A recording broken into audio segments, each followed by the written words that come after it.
আঘোণ মাহ বুলিলেই ব্যস্ততা বাঢ়ে গ্ৰামাঞ্চলৰ লোকসকলৰ কাৰণ আঘোণ মাহ বুলিলেই সোণগুটি ধাননি চপোৱাৰ সময় সোণগুটি ধাননি চপাই ন লক্ষ্মীক আদৰাৰ সময় আঘোণ সোণগুটি ধাননি চপাই ন ধানৰ ন চাউলেৰে এসাঁজ জুতি লগাই ন খোৱাৰ সময়ও আঘোণ মাহতেই আঘোণ মাহত গ্ৰামাঞ্চলৰ চহা কৃষিজীৱী ৰাইজে ন লক্ষ্মী ভঁৰাললৈ আদৰণি জনাই ন ধানৰ ন চাউলেৰে ন খোৱাৰ যি পৰম্পৰা সেই পৰম্পৰা আজিও বিশেষকৈ গ্ৰামাঞ্চলসমূহত দেখিবলৈ পোৱা যায় গ্ৰামাঞ্চলত ন খোৱাৰ পৰম্পৰা আজিও জীয়াই ৰাখিছে নাজিৰা সমজিলাৰ অন্তৰ্গত শিমলুগুৰিৰ গড়মূৰৰ অভয়াপুৰীয়া ৰাইজে সোণগুটি ধাননি চপাই গাঁওখনৰ ৰাইজ একত্ৰিত হৈ নামঘৰৰ প্ৰাংগণতেই ন ধানৰ ন চাউলেৰে বৰালি মাছৰ লগতে বিভিন্ন ব্যঞ্জনেৰে সমূহীয়াকৈ ন খোৱা দেখা গ'ল শিমলুগুৰিৰ গড়মূৰৰ অভয়াপুৰীয়া গাঁৱৰ মুঠ 63 ঘৰ ৰাইজে প্ৰায় 22 বছৰ ধৰি আঘোণ মাহতেই সমূহীয়াকৈ ন খোৱা পৰম্পৰা পালন কৰি আহিছে বৰ সুন্দৰ লাগিছে মানুহৰ যিটো উৎসাহ উদ্দীপনা খেতিত এইদৰে আঘোণৰ যেতিয়া শেষৰ মুহূৰ্তত ৰাইজে এনেকে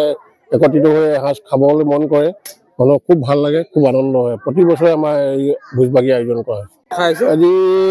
প্ৰায় 19 বছৰ হৈছে 19 বছৰ ধৰি আমাৰ এনেদৰে পৰম্পৰা চলি আহিছে মুঠতে আমাৰ জ্ঞাতি 63 ঘৰ আছে সকলোৱে হয় প্ৰত্যেক ঘৰ প্ৰথমতে আমাৰ উখোৱা চাউল নতুন এইটো উখোৱা বুলি কয় আমাৰ ধান বহাই মেলি যিটো চাউল তৈয়াৰ কৰা সেইটো উখোৱা চাউল তাৰপিছতে বৰালি মাছ আৰু কবি জাতীয় মানে প্ৰত্যেকটো বিধৰে মিক্স কৰি এটা সান মিহলীয়া মানে কোনো পিচ চিষ্টেম নহয় মানে সান মিহলিকৈ বনোৱা হয় বৰালি মাছ খুব ভাল লাগে প্ৰতি বছৰ দুখ কষ্টটো দুখ যেন অনুভৱ নহয় মানে এই ভোজটোত দুখ যেন কাৰো মনত মানে অনুভৱ নহয় সকলোৱে আহি সকলোৱে নিজে নিজে কাম কৰে সকলোৱে নিজৰ দায়িত্বটো নিজে পালন কৰে নাজিৰাৰ পৰা যদুমণি হাজৰিকা ৰিপৰ্ট অসম আদিত্য।